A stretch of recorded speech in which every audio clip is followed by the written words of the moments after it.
About 4 million people with an addiction have a co-occurring disorder. A co-occurring disorder is when a person suffers with a coexisting addiction, a mental health disorder. While an addiction can create another mental health disorder can also create an addiction.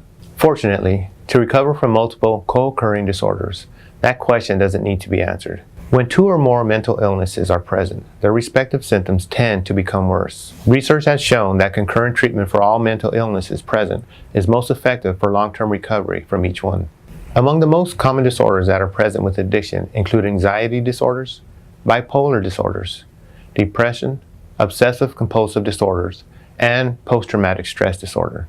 These disorders induce symptoms of excessive fear and anxiety, disruptive mood changes, overwhelming sadness, repetitive behaviors, and much more. These uncomfortable and often disturbing symptoms commonly lead people to substance abuse for relief if left untreated.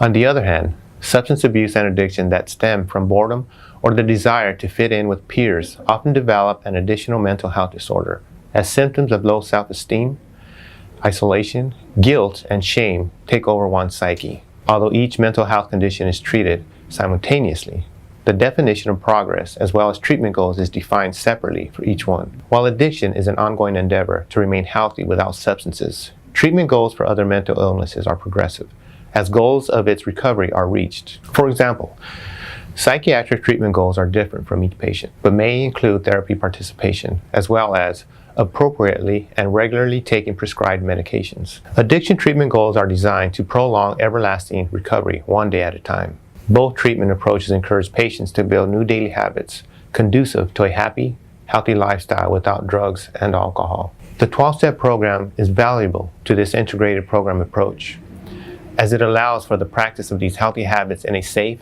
social environment with other addicted people on the same journey to sobriety. Relapse is all but inevitable for one in recovery after addiction treatment, when one has a co-occurring disorder. Regardless of how committed the patient is, the symptoms of other mental health disorders quite often drive the addicted patient to go back to his or her old ways. An addiction is near impossible to overcome when another mental health disorder is present, largely for this reason. Many people who enter treatment with an addiction have an undiagnosed mental health condition that is attributing to the severity of their addiction. Upon entering a rehab center in which co-occurring disorders are treated, therapists are likely to identify this concern and develop your treatment plan accordingly. It gives our patients the tools they need to make decisions and choose behaviors that aren't corrupted by their psychiatric disorders. This therapeutic approach provides knowledge and education about addiction and other mental illnesses for patients and loved ones. This information often overcomes the obstacles of dangerous and hurtful preconceived notions during and after the treatment program. If you or someone you care about is struggling with substance abuse, give us a call today. Our kind and knowledgeable staff is prepared to help you determine your options for recovery addiction and any other mental illnesses present. A happier life awaits, and you deserve to get your life back on track and live it comfortably.